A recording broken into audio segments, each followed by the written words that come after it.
their car was actually lifted up off the road with everybody inside, and then that got dropped onto the road. They were lucky that they didn't all get killed. That happened. There's a movie being made about that right now too, which is very interesting.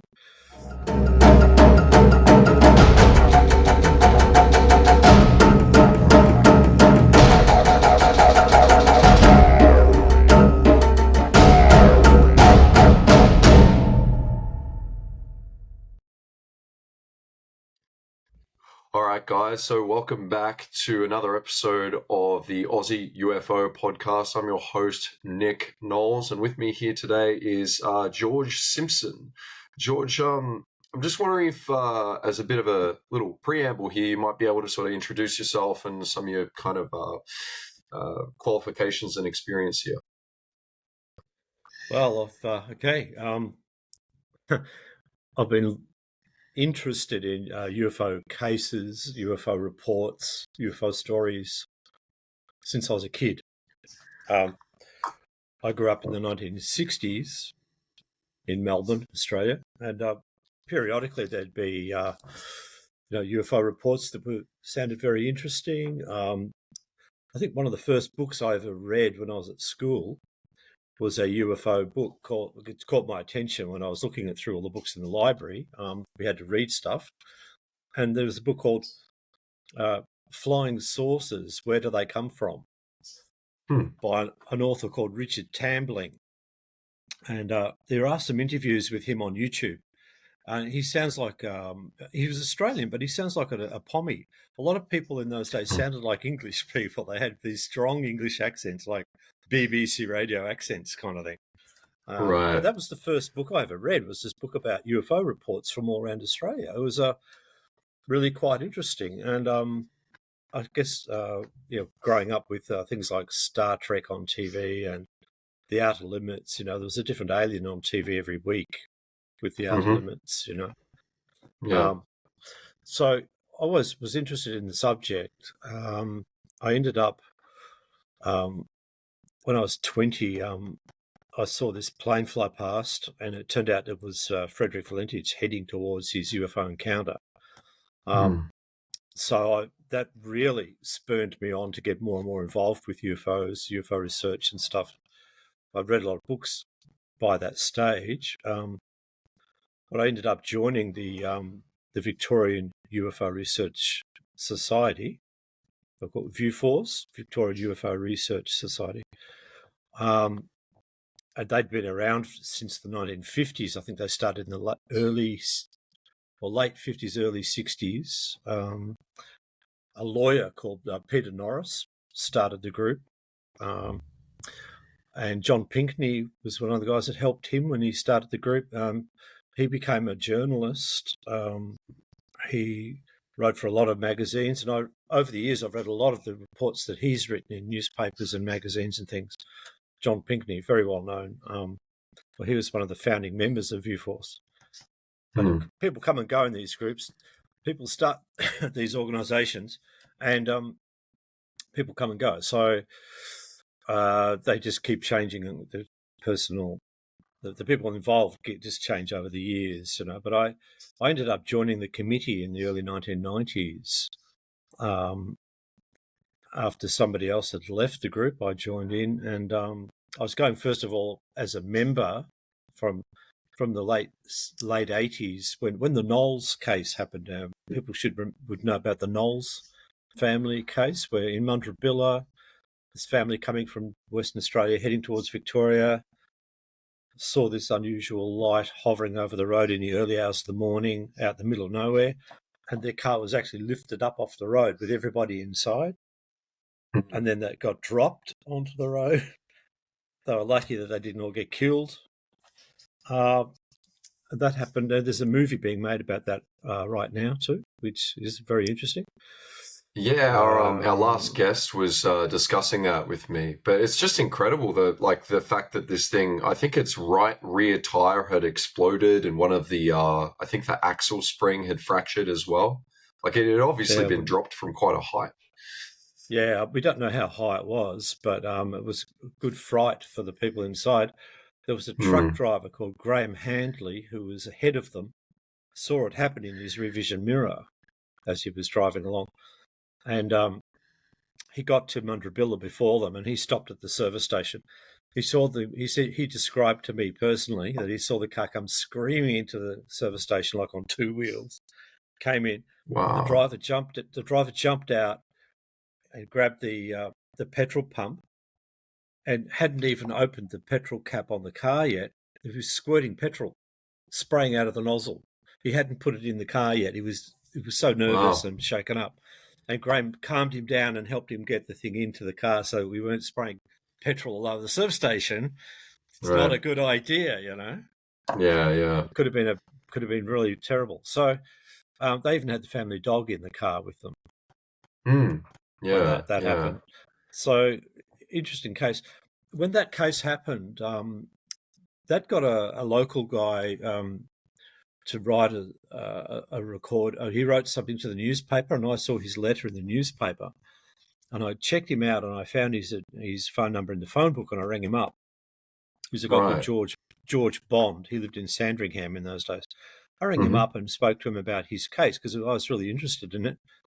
And he asked me, am I involved with the local UFO research group? And I said, at that stage, I wasn't.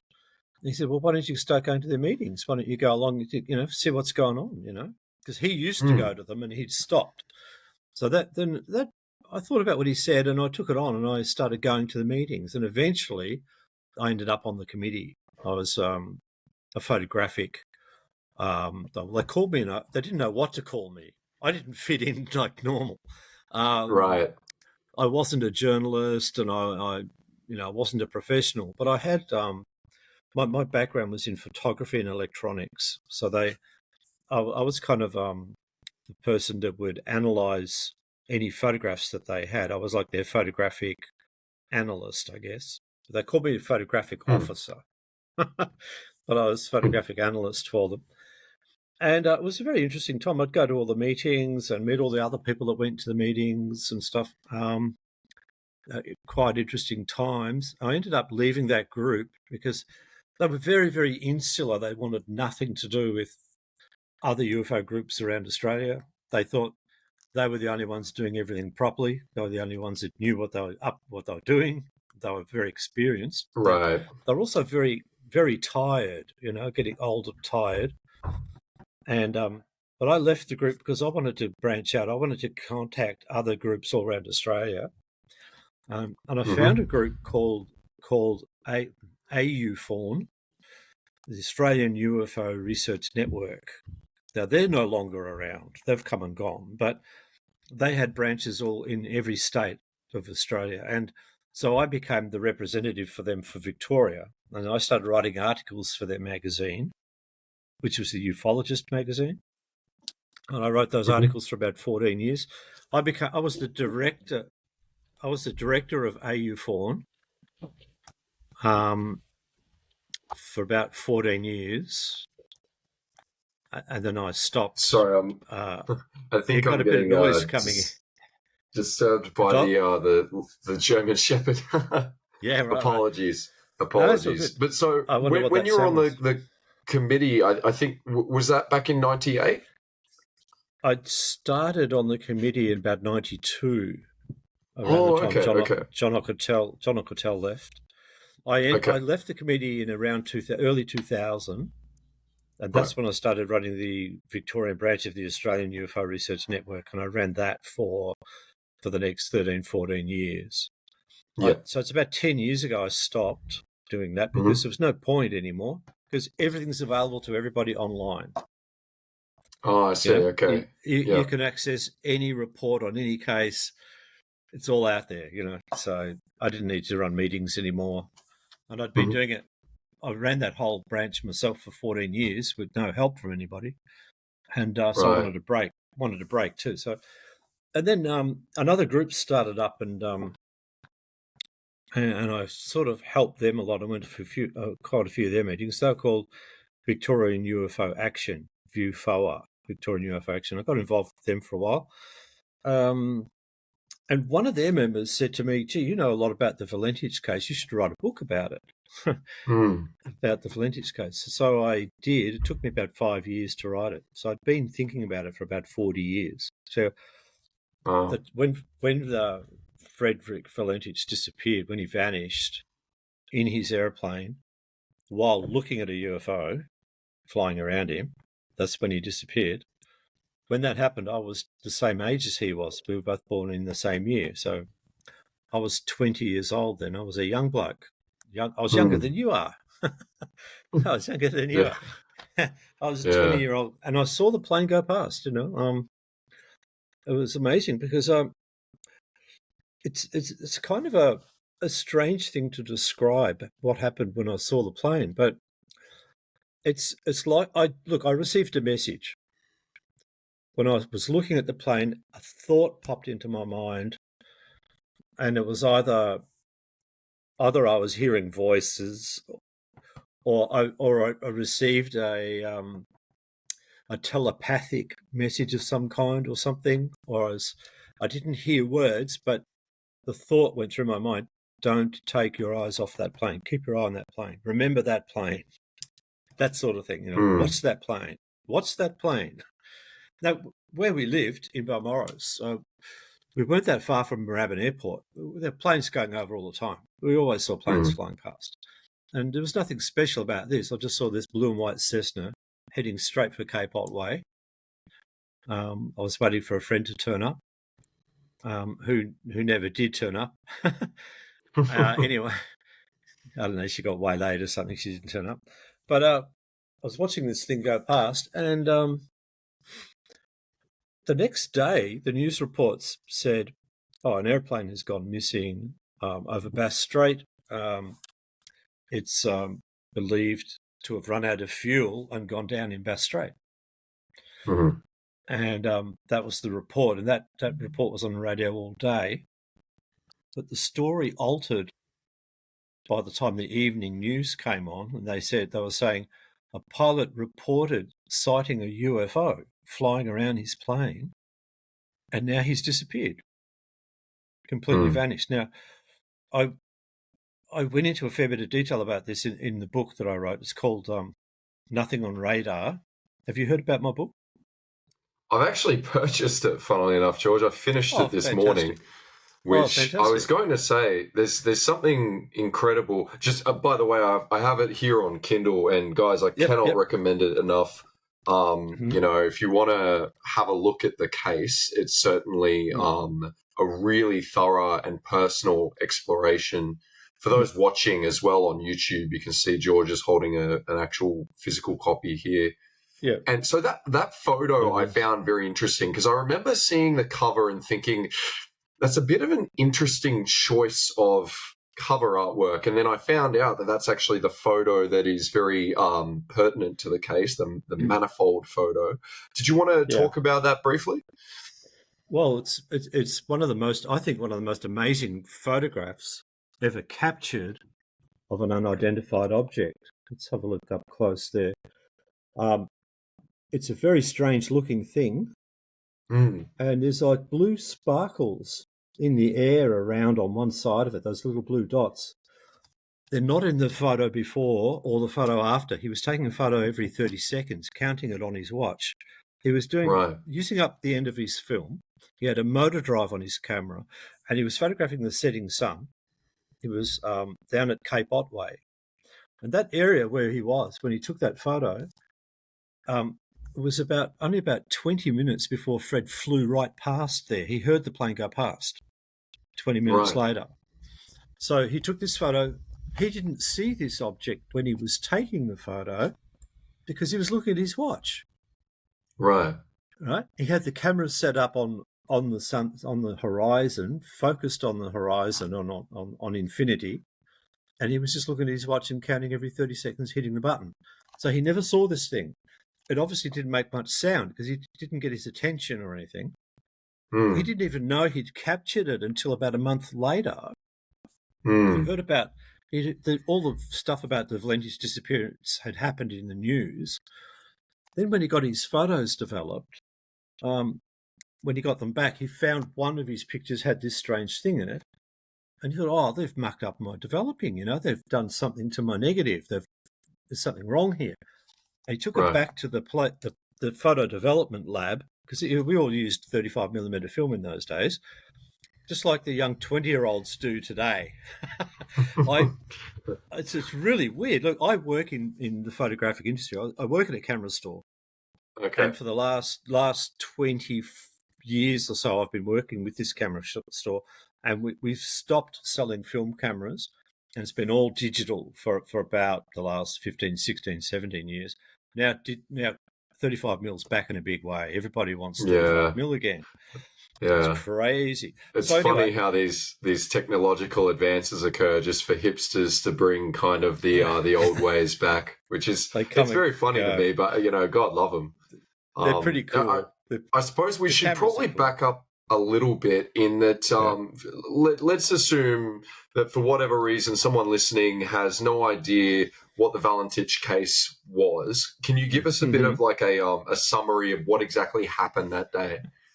Well, the first thing that would happen was he flew into the area where that photo was taken, and he kept flying. And at about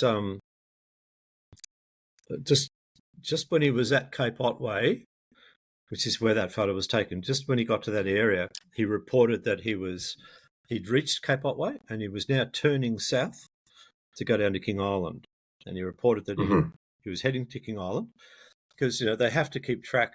He was flying in non-regulated airspace, unregulated airspace. So what do they call it? Uncontrolled airspace he was in. And he was going down over the ocean in a single engine plane, and it was getting close to dark. It wasn't dark though. It was still daylight when he was there. We have, like in Melbourne, we have a pretty long dusk period of twilight period of dusk and twilight in November, because we're pretty well south. We're 32 degrees south. Our position on the globe is 32 degrees south, so we get quite a long twilight zone. So it wasn't actually pitch black or dark or anything like that when I saw Fred, but half an hour later, it was still daylight when this photo was taken, half an hour later. And then he's gone, or 3/4 of an hour later. It was just on 7 p.m, where he radioed that he was at Cape Otway. Now, he flew out over, with no incident, he just flew out over the ocean towards King Island for 6 minutes without saying anything, with no trouble at all. But then he called in and he asked if there was any. He asked the radio air traffic guys at Tullamarine Airport, is there any known traffic below 5,000 feet? And they report, no, there's no known traffic.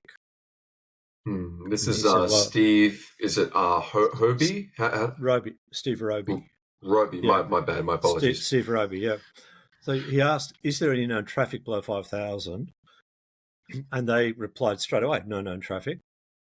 And so he said, now, there's a mistake in the transcript that everybody uses. The original, the published, accepted one is incorrect. Right. And I've corrected it in the book here, but he actually says, I have seems to be a large aircraft below 5,000. So that all makes sense. I am seems to be a large aircraft doesn't make any sense, but that's the official transcript. Yeah. They made a mistake. It's just a simple error. Anyway, a large aircraft below 5,000. So the question is, okay, what type of aircraft is it? He says, oh, look, I cannot affirm. It is four bright, seems to me like landing lights. And they just reply with, okay, we recognize, acknowledge your message by just saying Delta Sierra Juliet. Then he gets back on again and he says, Melbourne, this is Delta Sierra Juliet. The aircraft has just passed over me at least 1,000 feet above.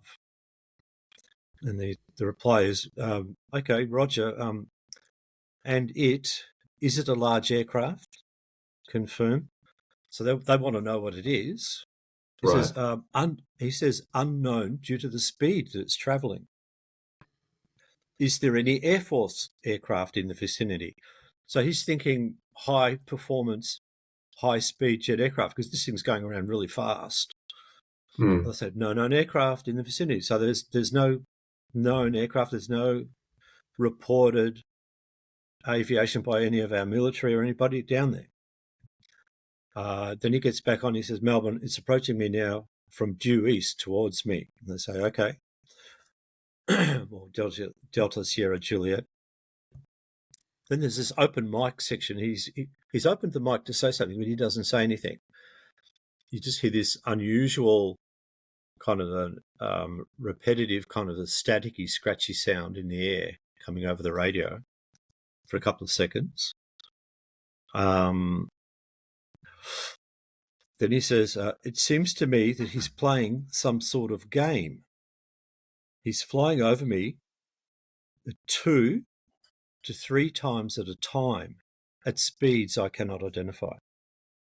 Now, that's a really unusual description. What can fly 2 to 3 times above you, 2 to 3 times at a time? What is it? Hard to describe what that is. Sorry to interrupt, but how do you interpret that? Like personally, how do you interpret that that phrase? It's going over me 2 to 3 times at a time. Like, well, I get this sort of impression that it's a bit like a large propeller or something going around. So it's going very fast, like a blade or like a fan, you know, going over you, boom, boom, boom, boom, really fast. That's sort of impression. Oh, I see. The only thing. That's the only thing I can think of that could be doing something like that. But he says he can't identify what it is. I say, okay, what's your actual level? My level is 4,500, 4500. So he's at 4,500 feet above sea level, and he's flying level.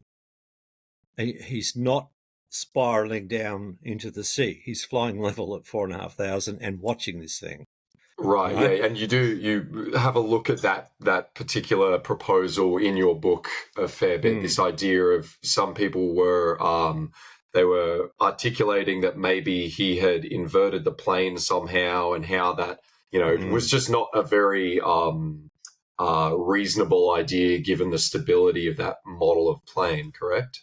That's right, not for that type of aircraft. But the funny thing was, it was one of the first things that was proposed by the guys in the government air department at the time. One of the first things I said was, he was probably flying upside down. It can happen to pilots. A lot of pilots have told me that you can really lose your direction. You can lose your impression of what's up and what's down. Yep. You can lose your orientation. But it was still daytime. He could see King Island from where he was. Right. He knew and he'd been there before. He wasn't playing aerobatics or anything like that. Now they get onto him. They say, can you confirm you cannot identify the aircraft? And he said, affirmative. Okay, Delta Sierra Juliet, roger, stand by. And that's what can you do? You've got a guy who's described something that it's flying around him. He can't tell what it is. He's about approaching halfway to King Island over the ocean. It's about to get dark, and he doesn't know what the thing is that's flying around him. And what can you do on a microphone? You're just talking on a microphone. There's not much you can do. Right. Except stay tuned. That's about all you can do. So he says, Steve Roby says to him, yeah, okay, stand by. He hasn't really got an option. And also at this stage, Fred, he was told stand by. So he's started to do a turn, just a big arc. He's going around in a circle. So he's maintaining where he is, so he can watch what's happening. He's not going to go off compass. He won't know which way is north or south for a while, but he can see this thing flying around him and see what it's doing and get his bearing. He knows where he's going. He knows where he's come from. He knows which side is up and which is down. Right? Yeah. And it's perfect flying conditions. There was no wind, there was no storms, perfect flying condition. And then he radios back and says, Delta Sierra Juliet, it's not an aircraft, it is. And then he doesn't say any more. because he's trying to think, well, what is it? He hasn't got a description of what it is. It's a funny looking thing, like this thing on the cover of the book. How do you describe that? It's not even symmetrical. It's a weird looking object. It's flying around him and it's bothering him, and he can't describe it. And so he doesn't actually say anything. So then Steve's getting a bit frustrated. He wants to know, what is this thing flying around, this pilot? And he says, Delta Sierra Juliet, Melbourne, can you describe the aircraft? Can you describe it? And then Fred gets back and says, look, as it's flying past, it's a long shape. I cannot identify more than that. It gets such speed. And there's 3 seconds again of no communication. Then he says, it is before me right now, Melbourne. Then Steve says, Delta Sierra Julia, Roger, and how large would this object be? And now Fred just returns with, it seems like it's chasing me. What I'm doing right now is orbiting. The thing is orbiting on top of me also. It's got a green light and sort of metallic light. It's all shiny on the outside. So now he's told them that he's going around in a circle. So that's a good way, if you're flying, to maintain roughly your position over the terrain. And he's over the sea, so he can't really look down at a point of the land, I guess, to see where he is. But he knows he hasn't travelled very far because he's going around in circles, but he's watching this thing. He's described it, that it's chasing you, it's chasing him. Now, the original transcript got that wrong. They said it seems like it's stationary. Yeah. And it can't be stationary. Because he's orbiting, right? Yeah. And he's orbiting, and it's orbiting on top of him. So nothing is stationary. Yeah. It's a dynamic situation here, you know. Anyway, he says it's all shiny on the outside, it's metallic light, and that gets acknowledged by Steve. Steve says, yeah, Julia. Then there's another open mic for 5 seconds. So he's trying to say something, but he hasn't got words. And then he says, Delta Sierra Juliet, it's just vanished. So it's completely disappeared. And so that's acknowledged. And then Melbourne says, then he asks Melbourne, he says, Melbourne, would you know what kind of aircraft I've got? And then he says, he words this very interestingly. He says, is there certain military aircraft that can just disappear, that can pass over me 2 to 3 times at a time, so fast I can't tell what it is? Do you know of any military? So Steve says, can you confirm the aircraft just vanished? And Fred doesn't hear that properly, and he says, say again. So Steve says, is the aircraft still with you? And he waits a little while and he looks around, and then he says, it's north. Now he's got to get his bearings because he's been going around in a circle. He's got to work out where is north, where is south, where's the sun. He says, and it's open while he works. The mic's open for a few more seconds while he's figuring it out. And then he says, south, it's approaching from the southwest. So that's acknowledged. Then his next communication gets Steve pretty worried because he says, Delta Sierra Juliet, the engine is rough idling. I've got it set at 2324 and the thing is coughing. So that's 2324 is a technical term for the amount of manifold pressure that the plane has is 23 inches of pressure, and it's 2400 RPM. 2400 RPM it's running at. But the engine's coughing. And that's flat out. That's like flat out cruise engine running. Like if you go down a freeway in your car, your engine's running flat out. It doesn't suddenly start coughing and misfiring. But that's what he's describing. That's happening now. So he's reporting engine trouble. Now that's completely different now, because now Steve has got a pilot. It's nearly dark. He's reported this weird object. Now he's got engine trouble. You know, he's got a single engine plane. He's about halfway almost to King Island. He's at 4,500 feet, and now his engine's coughing. Shit, what are you going to do? So he asks, well, what are your intentions? Now, the question is a loaded question. It's, basically, are you closer to the island or are you closer to the land? Do you want to come back and land somewhere here, or do you want to go and land on the island? What are your intentions? He just says, my intentions are to go to King Island, because that was his flight report. That's where he was going. And he says, Melbourne, that strange aircraft is hovering on top of me again. It is hovering, and it's not an aircraft. And it's nearly the end. Steve just says Delta Sierra Juliet, so acknowledges that it's there again, hovering in front of him. Then Fred says one more thing. He says, Delta Sierra Juliet, Melbourne.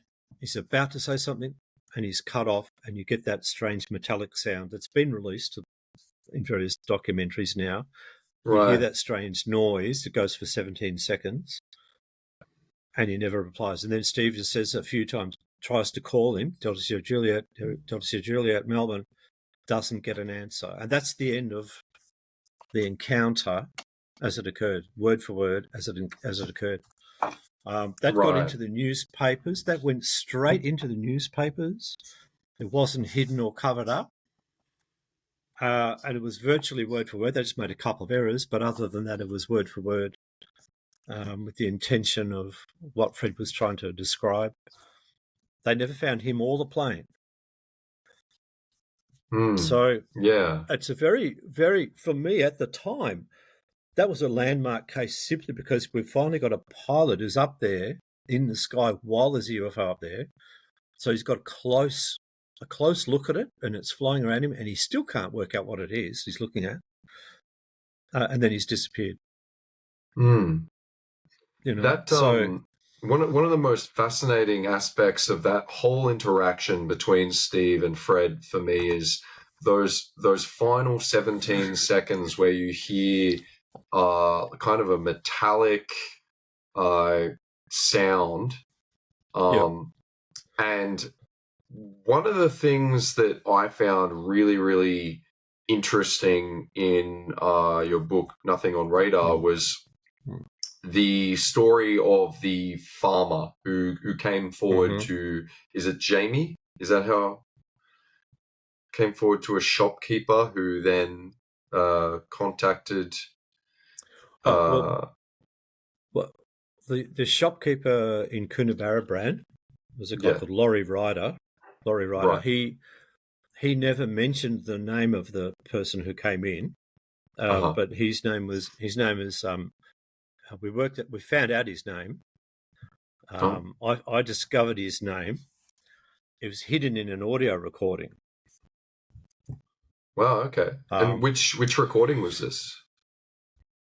Well, what happened was, Bill Chalker, who's a UFO researcher in Sydney, well-known UFO researcher, you'd know of Bill Chalker. Yeah. There was a lot of cases coming in the early 90s, about 92, I think it was. A lot of UFO cases coming out of Coonabarabran. And though this sighting that the farmer who told the story that we're about to talk about was in Adelaide the morning after Fred disappeared. It was in Murray Bridge, and down in Murray Bridge. And he said he saw this large 30-metre diameter circular object hovering above him, and he said there was an airplane stuck to the outside of it, like a moth stuck on a bumper bar of a truck or something. And he said he saw this thing, and he could see the registration number of the plane, and he scratched it into his tractor with a nail so he wouldn't forget it. Right. Well, the guy telling the story, probably, I'm just assuming this, we probably agreed that not to use the guy's name. I'll tell you the story, what I saw, but I don't want my name associated with it. Right? Because of the ridicule factor. So Laurie's told the story and not said the guy's name. Well, I figured out. I come across this thing called reverse speech about 17 to 20 years ago. A friend of mine got right into it and bought a special tape deck, a little audio cassette deck. You could do a sound recording and you could play it back forwards or backwards, what you just recorded. And we tried it out. At an afternoon barbecue. A whole lot of UFO researchers got together for an afternoon barbecue. And this is Brenda who brought the tape deck along, Brenda Butler. And she said, "Hey, George, let's try it out. Let's try this thing out." Now, so I spoke into the microphone and I just said, "Oh, hi, look, I've just come back from a conference in New South Wales. It's the first time I'd been to a UFO conference in New South Wales because I was branching out now. I was going to contact, people all around Australia, not just be closed off in this little Victorian group like my predecessors." And I went to this conference and I told them about Victorian cases, and we had a really good time, met a lot of other researchers and everything.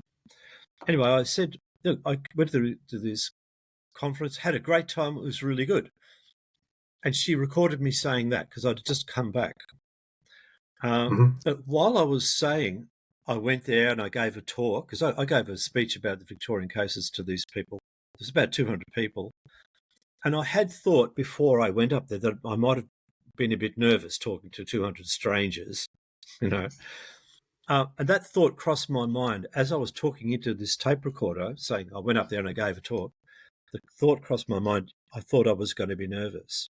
Anyway, she said, "Okay, now let's play it backwards." And it was all gobbledygook backwards, except the part where I was thinking I thought I would be nervous.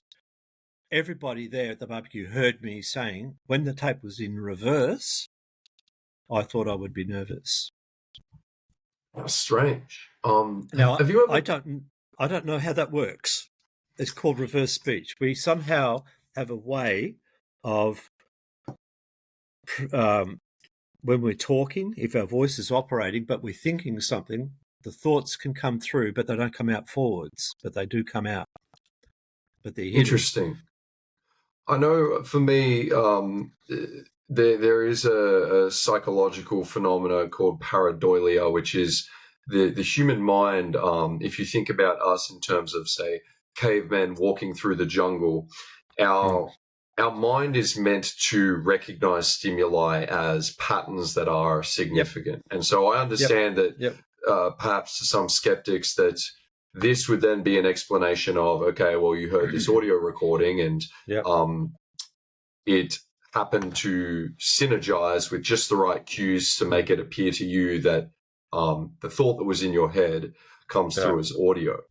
But I know that, for example, in some communities that visit paranormal tours, like say they go to decommissioned asylums or prisons, and they use an a radio box where it cycles through different radio stations. And I think the thinking there in paranormal circles is that it will reveal intentional messages from, what's the word? Entities that are haunting the area. I've personally, I've never heard of this reverse speech. I wouldn't really know what to think of it. But okay, well, I've got to explain this. I had heard about it, but I'd never experienced it. Right. And at that barbecue, I took photos there that afternoon. I've got photographs taken at that barbecue with everyone who was there. There's about 7 of us. And I know that when I was speaking, all I said was, I gave a talk, I had a great time, it was really good, I had a great time. I know that I thought I would be nervous, passed through I remember thinking it. I didn't expect it to come out when the tape was played backwards, but it did. And I was thinking, that's crazy because I only thought that. I wasn't saying it. But it went through my mind while I was speaking.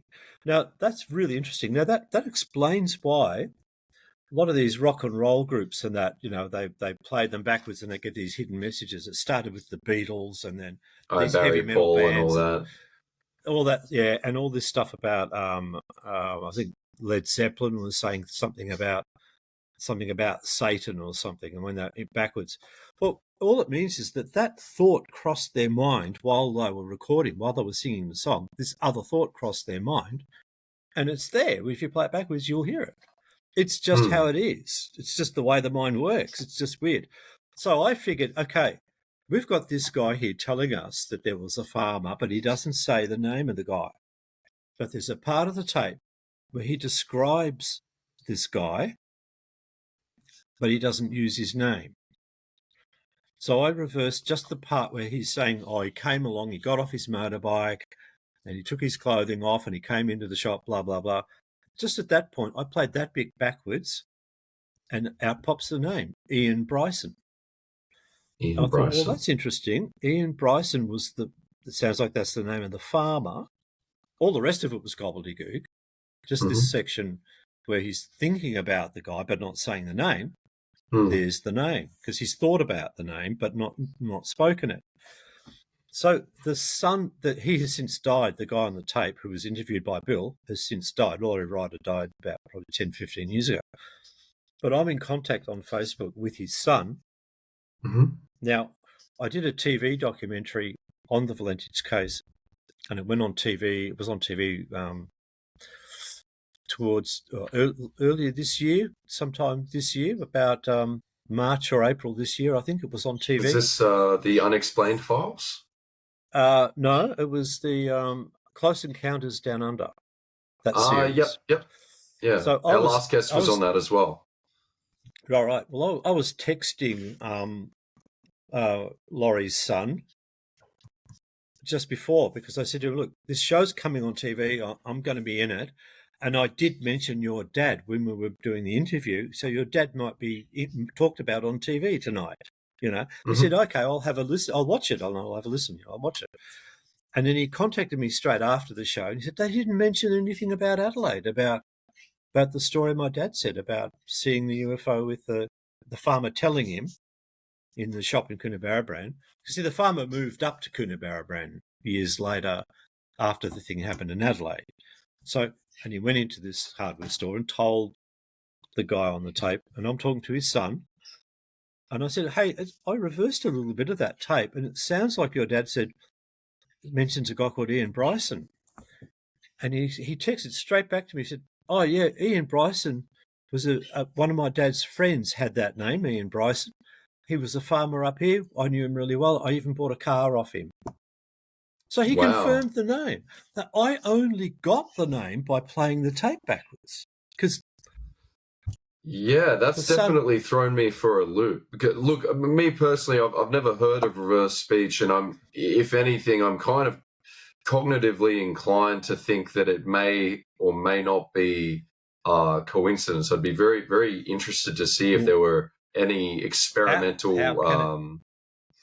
You can play that's the tape just what forwards. I mean. Like, yeah, you can play the tape forwards. You don't hear the name Ian Bryson.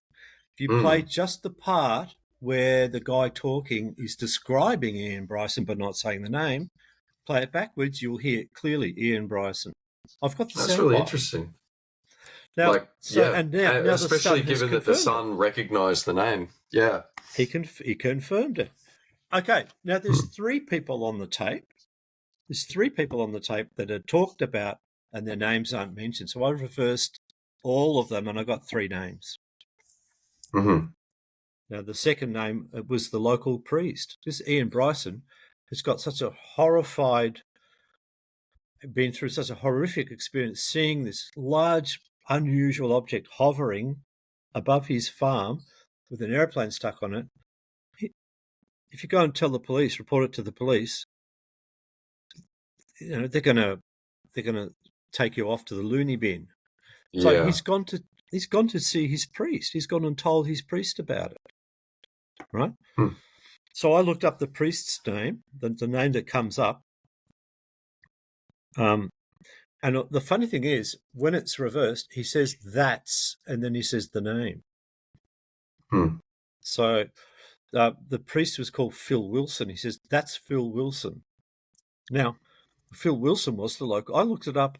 I just Googled Phil Wilson. Who is that? Phil Wilson of Murray Bridge. He happened to be the local priest in the area. He went on to become the Archbishop for the whole of South Australia. He was the Archbishop, the Catholic Archbishop he went on to be. Right? Now, so this farmer's gone to see him and tell him the story because he's going to listen and he's not going to put him away in the loony bin. He wanted to tell somebody because he was disturbed by what he saw. You know? Yeah. And he spoke to this Phil Wilson. Now, the other guy that Laurie talks about he says that he has a friend who's a commercial pilot, and what happens to commercial pilots? They get a list of all the aircraft registrations of all the aircraft, all the models and types and brands of aircraft and their registration. All commercial pilots know what all those aircraft are that are out there at any given time. He said, now, I got him to check up on the plane, DSJ. He said, it got re-registered, the number got reissued. So when Fred's plane had been missing for about 10 years, so in about the late 1980s, somebody who was restoring an old Oster aircraft got it restored and went to get it registered, and the government gave them VHDSJ, which is the name of the missing plane that's never turned up. They reissued the number, and it is on an Oster. I've got a photograph of it. I found it on the internet. There is a photo of an Oster that's just been restored, and it's got that number on it. But he doesn't say the name of the guy, so I reversed that bit, and he says, that's Simon Alanston. Now, I don't know who Simon Alanston is, so I did a Google search on the name, Simon Alanston, and it said, the company Alanston Aviation Services has now been deregistered because they've gone out of business. So there was an aviation connection to the name Alanston. Yeah.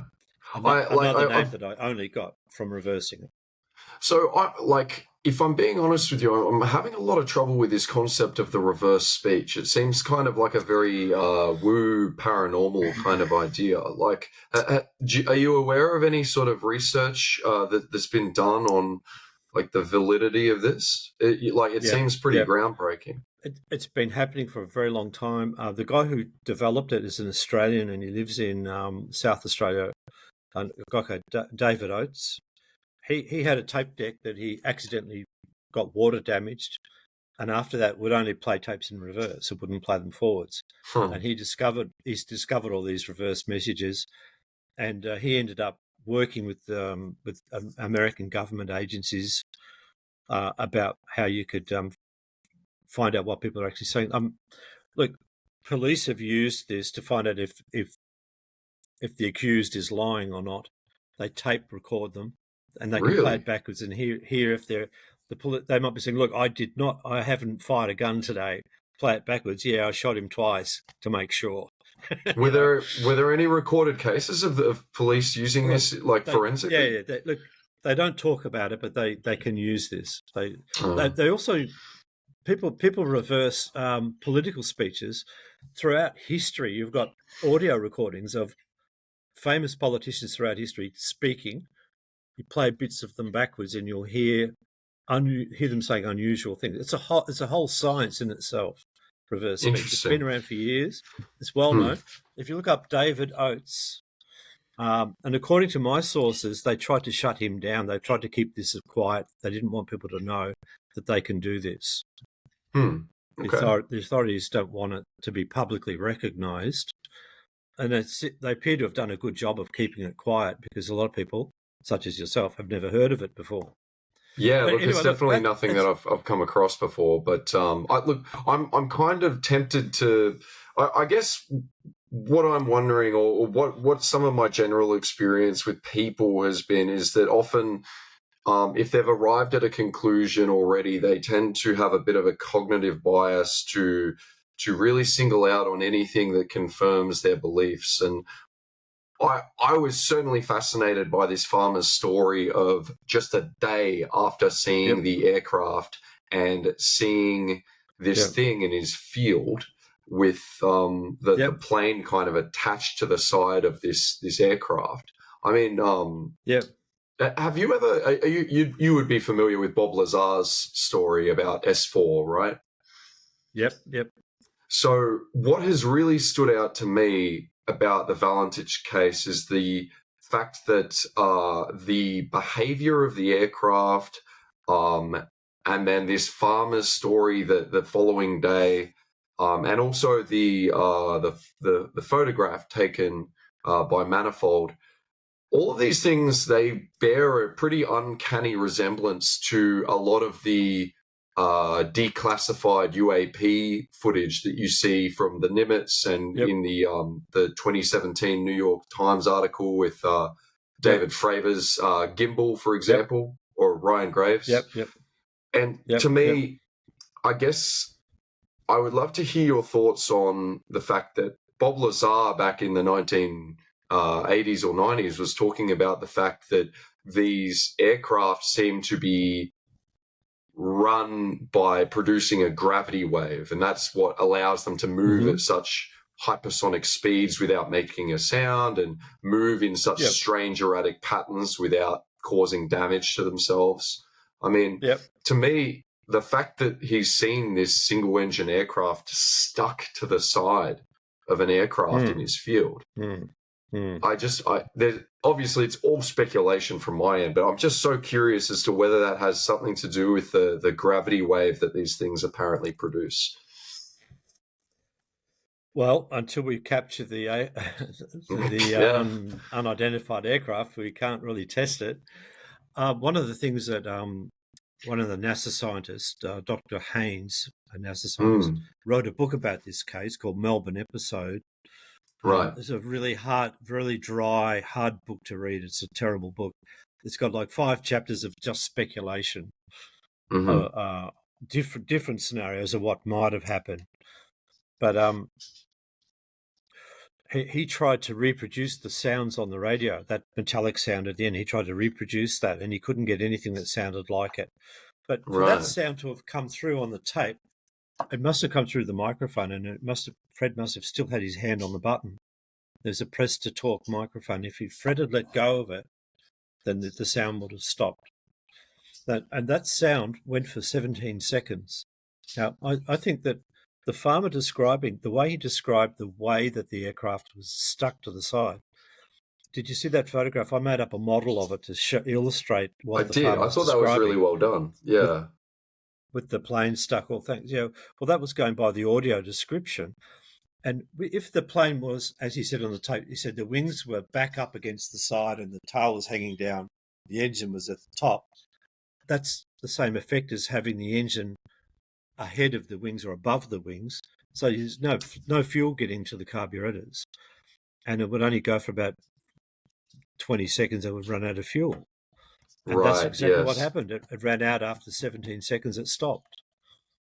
And is this a personal connection that you've made in the process of writing this book, that the theory could be that this plane was somehow attached to the side of whatever was chasing it, and that it caused the carburetors to kind of stall out in the engine? Absolutely. I think they actually collided halfway between Melbourne and King Island at 4,500 feet. They've come together, and the thing has gone off. It's ended up in Adelaide the next morning, making this really funny noise because the props cut into this UFO and damaged the UFO. It's making a screaming noise. The farmer described that he thought it was going to fall because it was making a terrible noise, and there was smoke coming out of it. That's UFO. Right. He was saying there were like 2 exhaust manifolds at the back of this sort of disc-shaped object. Yeah, and he said that he said one had shimmering heat coming out of it, but the other one had spurts of flame coming out. So he didn't know what to make of that. The farmer wasn't sure what was going on there, but it was the noise that attracted him, this funny noise. And interestingly, look, 20 years later, there was a UFO that went all the way around Port Phillip Bay and was reported from about 50 different locations around Port Phillip Bay, including the St Kilda police that went out and investigated it at Point Ormond. They all said there was a strange noise from this object that was flying around. The guy down in Frankston said that it woke him up. He said it sounded like it had a faulty bearing or something, this object. And he saw the object go past and he could hear this funny noise. It woke him up. Now, that is interesting because that's like it was still getting around 20 years later, still flying, but still damaged. If it was the same interesting object. Yeah, consistent. Yeah. But so the farmer at the day after the Valentich disappearance, he was describing that there were kind of like 2 concentric rings, sort of like on a circus ride. The one's spinning very quickly and the other one kind of turning very slowly. Not as fast, yeah, because one was damaged, like one wasn't turning like it should. That would be One of the things, possibly opposing magnetic fields, so you generate this magnetic field or gravitational field. The different configurations of some of these aircraft that have been released to the public, at least by the Pentagon, it really, I mean, it's very curious to me, but at the same time, it kind of makes sense that, for example, if you were a complete newcomer to this planet, you would look at a car, say like a Hilux, and then you would look at a helicopter and you would go, well, these two things look nothing alike, but they're both vehicles that these people use. What's the go? But it's just very interesting to me that we have these reports of cigar-shaped objects or disc-shaped objects, and then you have like the Tic Tac, and the one that Ryan Graves was describing. It was almost as though it was a cube inside a translucent sphere. It just makes me wonder, like, what are the functions of these different things? I'd never heard of that one before. Yeah. But it's come from the United States military, so it's got credibility. Yeah, that's just it. And that for me was a real turning point in the whole UFO, UAP phenomena. And obviously there's massive leaps and bounds hopefully to be made in the US Congress soon. That's, it's sort of already snowballing a bit. But I guess what I'm kind of wondering is, you mentioned earlier was that the book, writing about Fred Valentich, you became familiar with some of his family members, and the book took about 4 years to write. What was the overall sort of process of putting together the novel? Well, it's really not a novel. It's just all of my experience of when I was doing UFO research, the people I met, people I've spoken to, everything that's happened basically chronologically. How to put it all together was quite difficult. I started off with one page with just notes, one line, a whole lot of lines, and they became chapter headings. So I had to expand them all and it became chapters. It's basically how the beauty of word processing on a computer is you can go back and make corrections, you can rearrange things until you've got it all pretty well set out. But I was taking photos at the time, like that historical photo in here that I took at a ViewForce meeting. Or there's the ViewForce, the ViewForce committee. With and there's Dr. Haynes there, and Fred's parents are in that photo, and Alberta's sitting there just to the left of him, right in the front row. Dr. Haynes. There's another photo that I took, which is a historic picture, which is Guido Valentich pointing out on a map to this one here. That's Dr. Richard Haynes and Guido, the father of the missing pilot. And I took that photo at ViewForce because they brought Haynes out here at the time he wrote that book. And in that photo, Guido's just pointing out to Haynes that Moorabbin Airport is nowhere near Moorabbin Station. Fred took off from Moorabbin, like Moorabbin Railway Station area. Right. It was Moorabbin Airport. It's nowhere near where it is. But he didn't know. He was from America. He didn't know. Yeah, of course. So that's what's being described in that photo there. It's I can imagine that it would be a very sensitive topic, because as fascinating as these kinds of things can be, it can be obviously when someone goes missing or if someone dies, there is a family out there that has lost a brother and a son, and I can't even imagine what it would have been like, even just from Steve's perspective, operating the radio and listening, to what could be the last few moments of another young man's life. I mean, what was the general impression that you got in terms of how this affected the family post Well, disappearance. it's devastating to the family, Yeah. and they've still got no answers. Mm. They haven't had any. They can't have a funeral for Fred because they haven't got a body. They've got no closure. Yeah. I talk about the plaque, this memorial plaque that Guido had made up, Mm. which is in the book. Here it is, the plaque. That's down at Cape Otway. It's the memorial plaque to Fred there. Now Yeah. Guido had that made up because you can't have a funeral, so they had like a memorial service Mm-hmm. to his disappearance 20 years after he disappeared. Steve went down Mm. and said a few words, and I talked about that in the book too. But that's all they could do. They still haven't got a body. We still don't have the aeroplane. We don't have a body. Nothing's been found.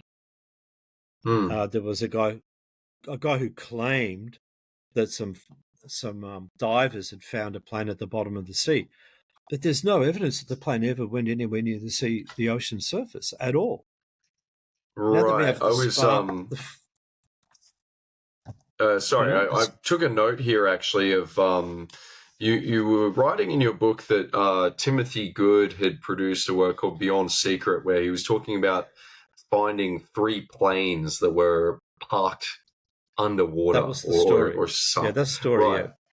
So what was the go there? Did anyone ever confirm the location of that particular or the photo or anything? But nothing could be confirmed. It was all just a story. It was a guy who was making documentaries at the time, a guy called Ron Cameron, Mm-hmm. a Victorian guy. He was never able to substantiate anything. And he keeps saying, "Oh, my documentary's coming, it's coming, and it's going to be on Channel 7." And it's never turned up. It's never come to fruition. How frustrating. These divers apparently wanted $15,000 to show the photograph to the parents of the missing pilot, the Valenti's What did family. you make of that? Like, So do you think that they're just charlatans, or are these people who are trying to help but want something out of it? I think they come up with a good story. I think look, there's no evidence that the plane ever got anywhere near the water, unless the UFO went down and picked it up out of the water and then took it to Adelaide, because it was seen the next morning with the same registration number hovering, and it went over the army airfield, the army field. Down there at Murray Bridge, there's an army base, and they had military exercises happening that day. And we've been able to confirm through an army expert who's also a UFO researcher that there was an exercise on down there. So Laurie was again telling the truth on the tape. And his son, when you confirmed that name with him, Ian, was he ever able to put you in touch with that particular guy? Like, was he still around by that point? We don't know if Ian's still alive or around. This only happened earlier this year that we got that I found out about the name. I mean, I did the reversal on the name about 8 or 9 years ago, and was quite surprised that I'd found it. But I only had that communication with Laurie's son just straight after that documentary was on TV this year, and he doesn't know. He hasn't been in contact with Ian for probably 20 years or so. We don't know if Ian's still alive. Ian could be alive. It's very hard to track somebody down, especially if they don't want to be tracked down. You know? A lot of people don't want to be found or tracked down. At least we've got a name to go by now. But he could very well have died himself. You know, he might have been. I don't know how old Ian Bryson is or what, but he's got children. I don't even know his children's names, but they might not want to talk about it either. Yeah. They might just think of it as, oh, my dad was crazy. He had this crazy story, you know. I don't want to talk about it. So it's very hard to get, because of the ridicule factor that blocks you at every level. Yeah, and I mean, it's funny when you consider the origins of the term conspiracy theorist, the fact that actual terminology was what's the word? It was kind of perpetuated into the public lexicon as a way to discredit people who came forward about shady government operations. Like, it was deliberately perpetrated to make people give people an easy way to say, hey, Greg down the street thinks that all the politicians are reptilian aliens. He's a crazy dude. He's a conspiracy theorist. It gives people an easy little escape hatch where they can label anyone who believes in life on other planets or that they've seen a UFO as just a crazy person.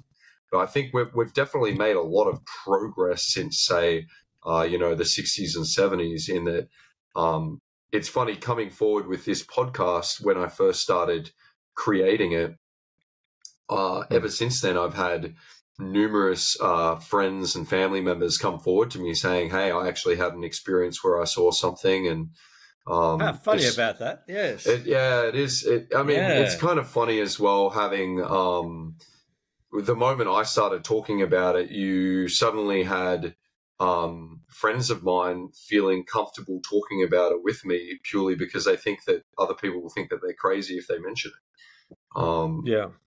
But I can imagine, like, you sort of being in the or interested at least in the UFO phenomenon. There must be some moments that you can think back on that really stand out in terms of, like, the big highlights of UFO research. Have there been any significant cases in your time on the different research committees?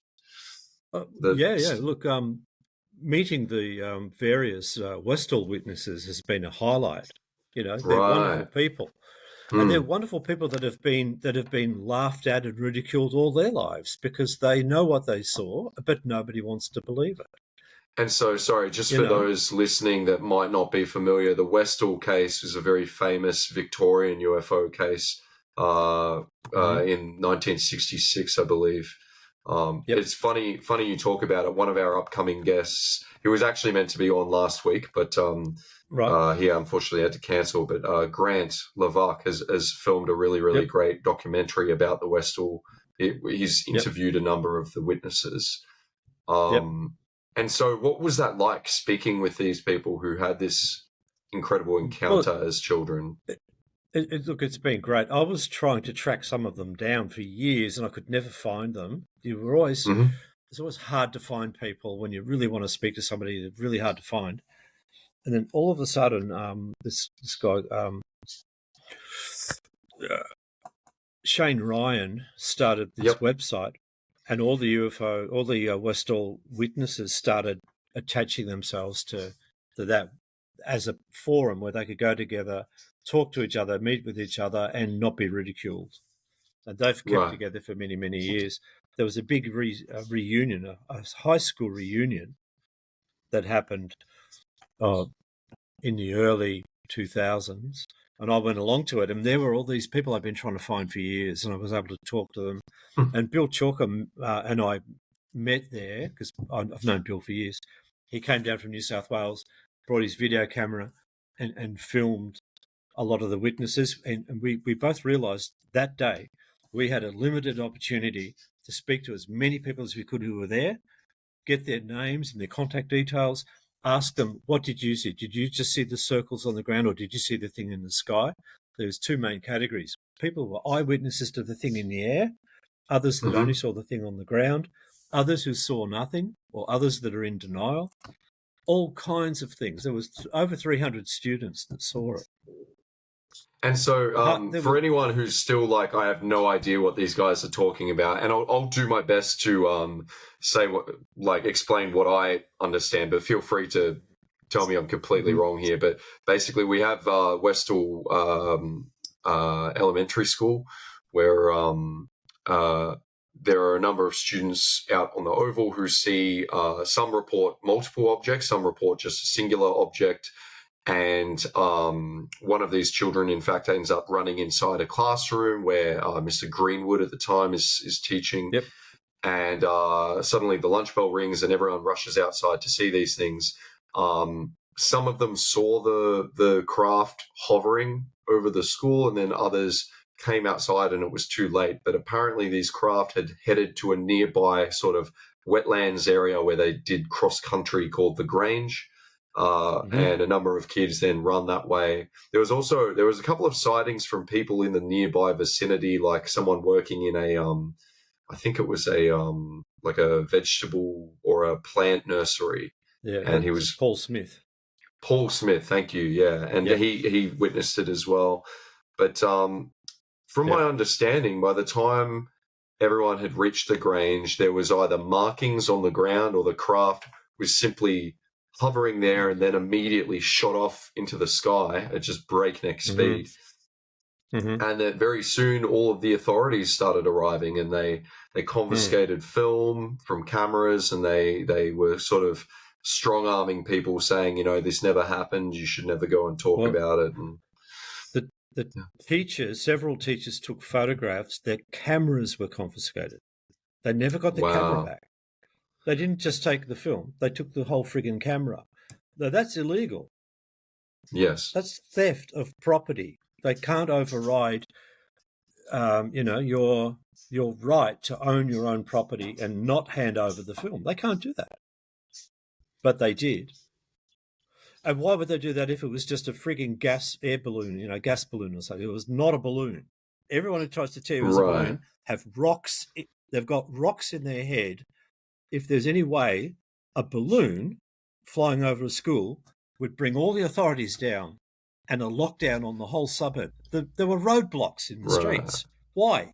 You don't do that for And so to kind of elaborate on that point, one of the sort of cover stories, or one of the explanations of the sighting, was that it was a balloon made to detect trace elements of radiation so that they could gather research on Soviet nuke experiments or something like that.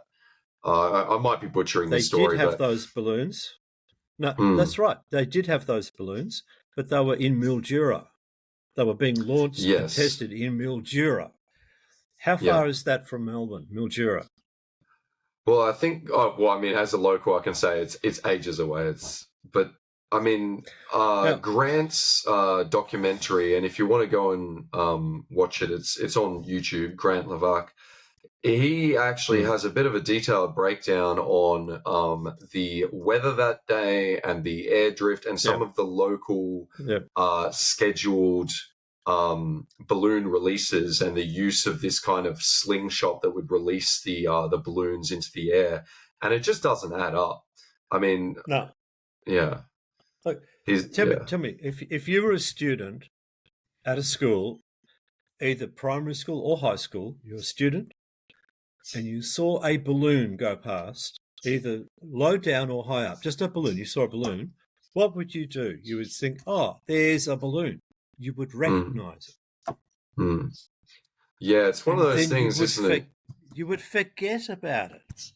I'm often blown away by the explanation of weather balloons, because I look at photos of them, and I can understand they may look different at a certain angle or with light hitting them a certain way, but I look at these photos and I go, that's not a flying saucer or a flying disc or a UFO. That's a giant plastic bag in the air.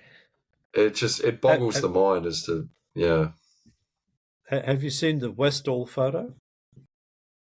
I'm not familiar with what you mean. Not the Westall photo. I'm sorry. Hang on. No, have you seen the Kibble photo? The photo was taken 2 days before Westall in Deep Dean in Melbourne. 2 days before, a photo was taken by a guy called a businessman called James Kibble.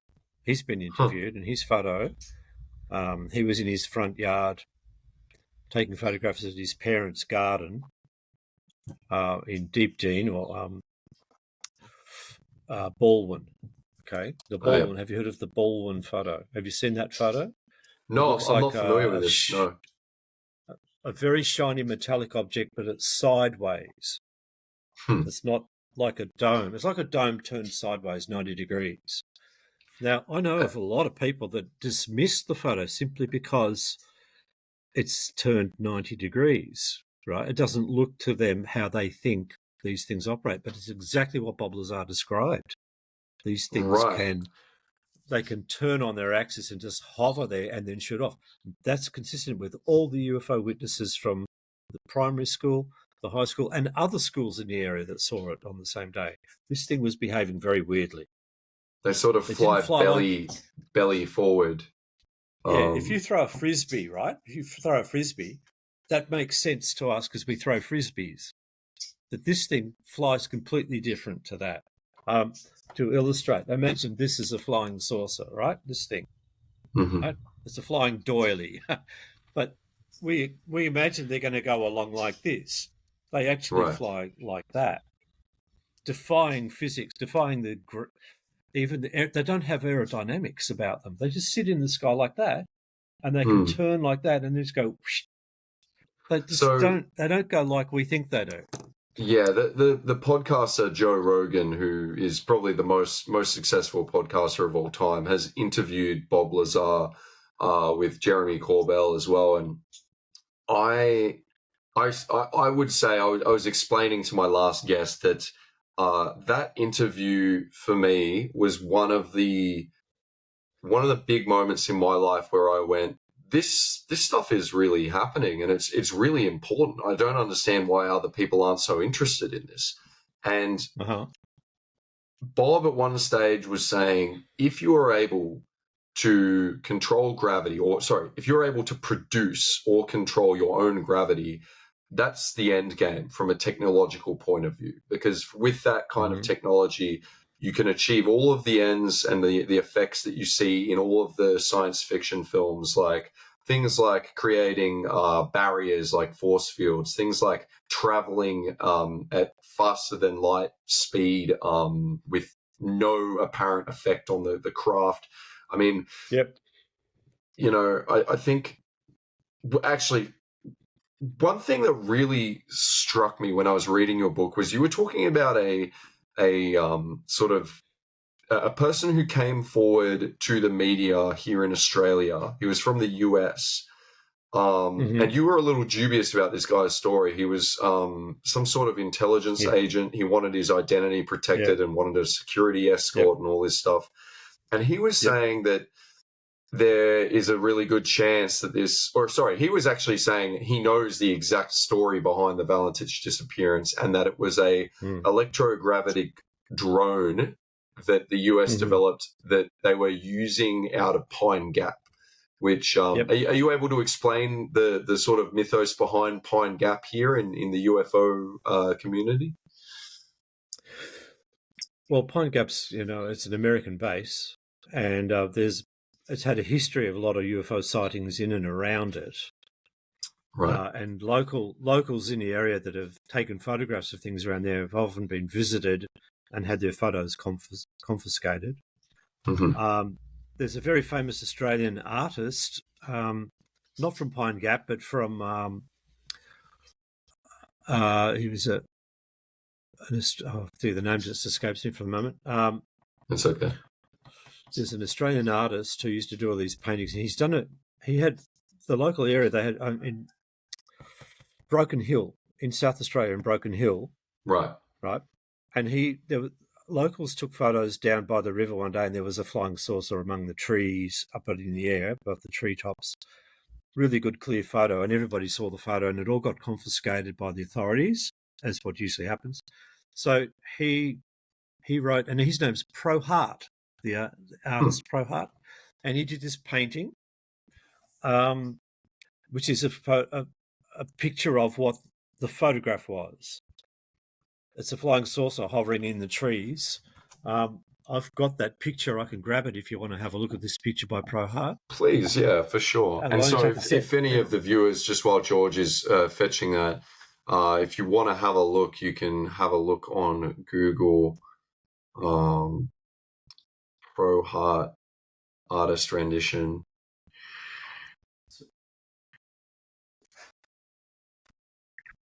This I've got the photo here, the painting. Here we go.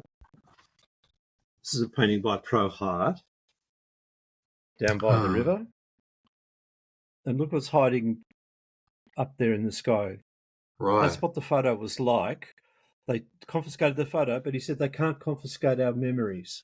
And he did this painting from memory of what the photo looked like. But look what's in what's there, hovering. with the balls underneath it, those gravitational balls, the things that Bob Lazar talked about. Yeah, How do you so like for that? anyone who might not understand what George is referencing here, Bob Lazar had this UFO that he purportedly worked on in S4, and he once drew a bit of a diagram. In fact, there's actually a tester's model that you can purchase That's online, pretty amazing. Yeah, but on the sports model. underneath of this sports model, as he called it, had these gravity emitters and amplifiers that the way he explained it as the internal structure was like a garbage can on a pipe. Yep. That's so interesting. And so he's obviously used his artistic talents to kind of render a approximation of the photograph he saw or took. Well, Prohart did that painting because the authorities stole the photographs, confiscated them. They can't confiscate our memories. I think that's brilliant. That sounds like an artist's words. For sure. Yeah, I don't have a mechanism on our little platform here where I can send you a photograph. There's a chat thing here, but it doesn't have anywhere that I can attach a photo so you can see the photo. If you like, you can send it to me through our conversation on Facebook, and I can edit it into the podcast footage. I'm more than capable of doing that. The photo by Jim Kibble, the one taken in Melbourne, just a couple of days before Westall. So it's the one with the thing that's side on. It's a shiny metallic object, just like the kids described at Westall, but it's turned 90 degrees because it was about to shoot off straight up, which he said it did straight up, but it turned side on and then went. So these things, the thing is, some people don't understand what they're seeing. They're so peculiar and bizarre the way they behave that people are just completely gobsmacked by what they see. And when these things disappear in a split second, they can go from a treetop height into orbit in space in a split second. If you blink, you'll miss them. And they don't make any. There's no sonic boom. There's no noises or anything. They don't accelerate away. They're just gone. Boom. Here 1 second, gone the next. Yeah, and we don't have anything that can do that even this day. Now we don't have anything that can do that. Yeah, and the Westall sighting was back in '66. Yeah. There was a case that you mentioned in your book as well that I was really interested in. Actually, sorry, just before we get onto that, what was your take on the whole the agent story about it being a drone out of Pine Gap? Oh, all right. Well, look, what he did, I could tell you who he was too. Oh, heck, here we go. You might have heard of this guy. His name was Gordon Liddy. Right. Have you heard of him? The name rings a bell, but I do remember in your book you were mentioning that people who were sort of familiar with the American intelligence politics back maybe 40 years ago would be a little more savvy with who he was, right? Well, he came on TV. He didn't hide who he was. He went on TV, but he invented this scenario where his life was under. He was going to tell us something about the Valentich case. It's such groundbreaking information that we need to know as Australians that he demanded an armed escort to get from his hotel to Channel 9 to go on the TV show, and he wanted an armed escort to get back to the airport to get on a plane to get out of Australia before somebody tries to kill him because he's trying to give us information that we're not meant to know about. He was a CIA guy. Right. The whole story was bullshit. Yeah. He tried to tell us there was no UFO involved. It was an American drone which got out of control. One day it came back and there was an airplane stuck to the side of it. That's interesting because that's what the farmer saw, an aircraft stuck to the side of a flying saucer. But he said, well, it wasn't there. Somebody else's flying saucer. It belonged to the United States. And Fred is perfectly alive and well, and he's not allowed to contact his family because he's now part of this top secret project run by the American government from Pine Gap. Yeah, right. Fred would have contacted his family. Absolutely would have. He would have found a way. Man, yeah, that's so cruel, like to dangle that in front of, because obviously his family are going to be interested in hearing that, and the poor parents have got to deal with all this bullshit. Yeah. They just keep getting lied to. Now, this Gordon Liddy, have you heard of Watergate, the American scandal that brought down their president? Nixon had to get out of power because of Watergate. Gordon Liddy was one of those guys who broke into the Watergate Hotel. He was a CIA guy.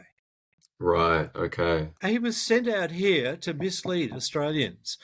How interesting, though, that he mentions that that the plane was stuck to the side of it. That is really interesting, given the farmer's testimony from something that sometimes strikes me as a possible explanation. And look, I'm absolutely no authority on this whatsoever, but it just it wouldn't surprise me if the US government or the US military industrial complex somehow cracked one of these things open. And if you believe Bob Lazar's story, that's exactly what he was saying, that they had control of at least one of these and that they had about 8 or 9 more of these things.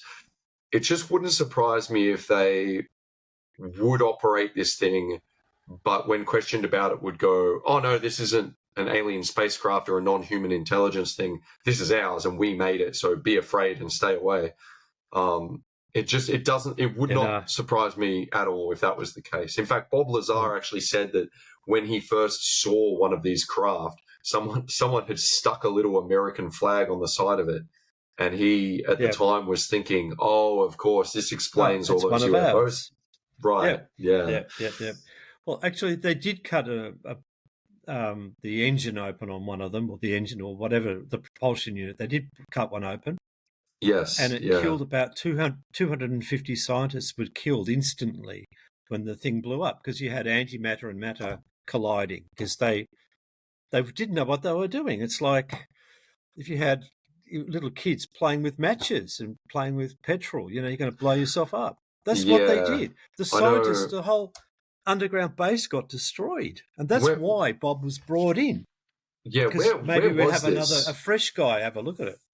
The destruction of the base, I mean. The legend where this all happened, it was all top secret, so they won't tell you where it was. You hear talking about this area called Dulce, where they have this underground base in America. That was the story that I don't know. You can't.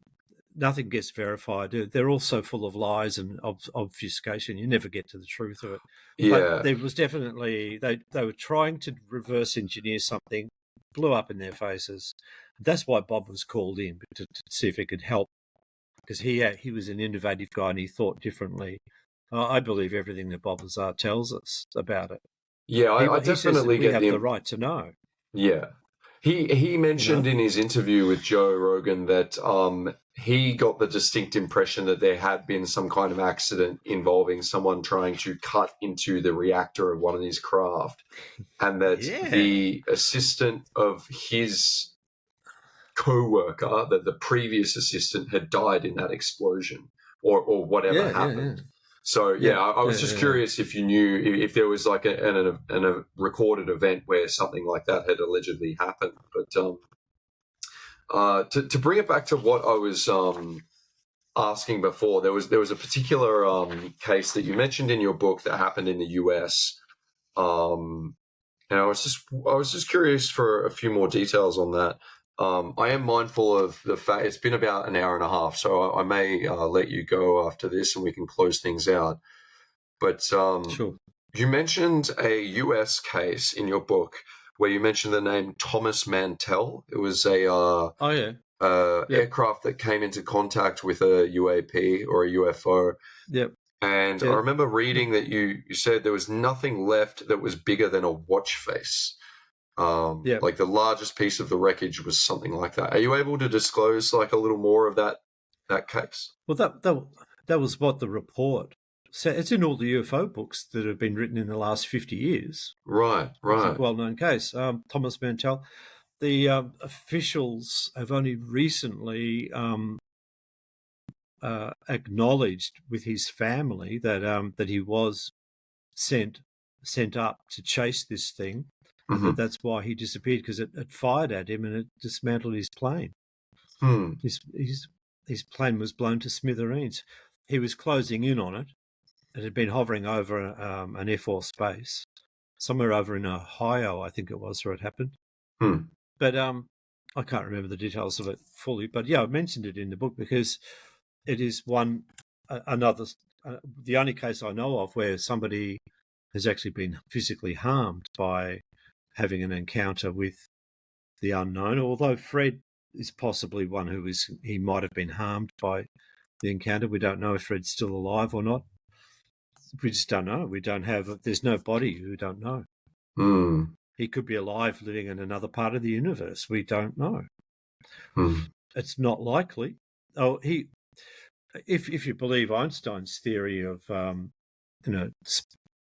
faster than the speed of light, if you can travel faster than the speed of light, if you can hop around from one part of the universe to another, like Bob Lazar kind of describes, if you've got that technology, you could very well be living happily on another planet, and you could come back in 500 years' time and be 30 years old. Right. If relativity is correct. Yeah, that's sort of correct.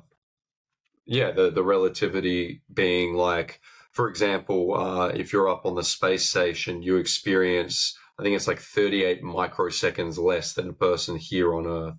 And so right, yeah. if you kind of naturally extend that, the theory is that if you had two twins, for example, who were the same age, and one was traveling a starship that was going faster than the speed of light, when they returned, the twin back on the planet would be much older, and the twin would have experienced less time. It's definitely really fascinating stuff.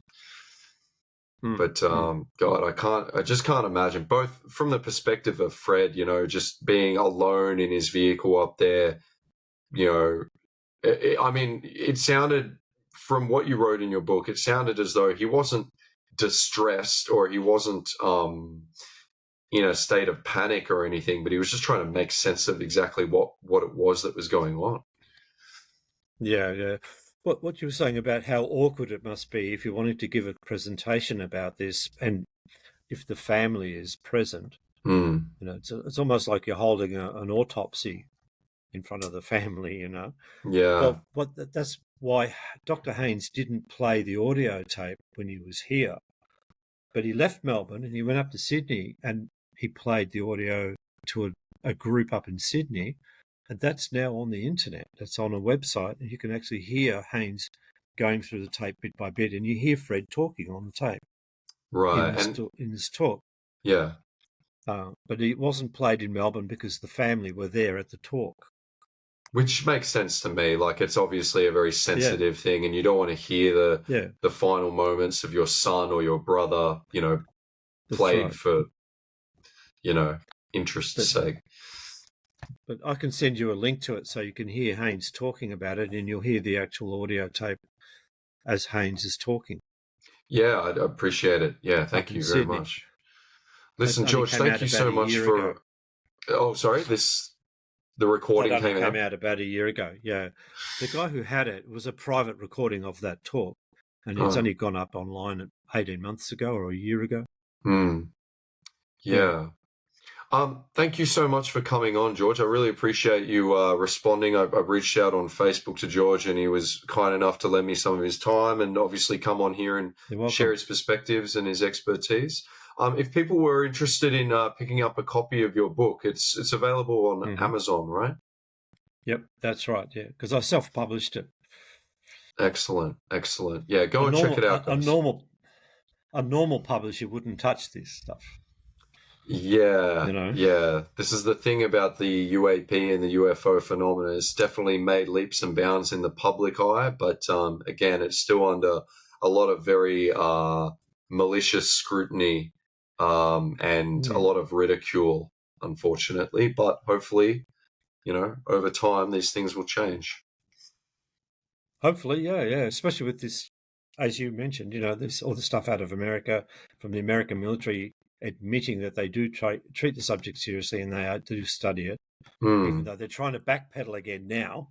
Of course, yeah. If you want to get a catch up, you look at Ross Coulthart with Bryce Zabel called "Need to Know" on YouTube. Yep. Get the latest from those guys. 100%. George, we'll wrap this Fantastic. up. Thank you, everyone, for listening to this episode. And you can tune in next week where we will interview Grant, who we were talking about just earlier. Thanks, everybody. Good stuff.